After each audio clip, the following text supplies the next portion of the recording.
Welcome to quality cuisine by Ayesha ji. तो आपने आलू प्याज और पालक के बहुत से तरह के पकौड़े बना के ट्राई किए होंगे। आज मैं आपके साथ शेयर कर रही हूँ रमज़ान के लिए बहुत ही यूनिक से पकौड़ों की रेसिपी आपके साथ शेयर करूँगी, इसलिए वीडियो को एंड तक ज़रूर देखें और अपना फीडबैक भी लाजमी दें कि आपकी रेसिपी कैसी लगी।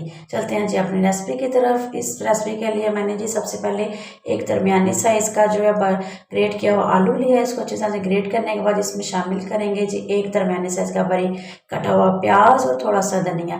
अब इसमें मैंने 1 कप जो है स्पेगेटी शामिल की है बॉयल की हुई। इसकी जगह आप जो नूडल भी शामिल कर सकते हैं जी। यही तो हमारी मेन इंग्रेडिएंट है हमारी रेसिपी का। इसके बाद जी 1 टीस्पून मैंने नमक शामिल किया है, 1 टीस्पून कुटी हुई लाल मिर्च शामिल की है और 1 टीस्पून चाट मसाला शामिल किया और थोड़ी सी इसमें हल्दी शामिल कर दी।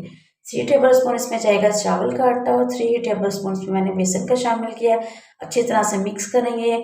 तो अच्छी तरह से मिक्स करने के बाद मुझे थोड़ा सा ये ड्राई लग रहा था, इसमें बिल्कुल थोड़ा सा पानी शामिल करेंगे।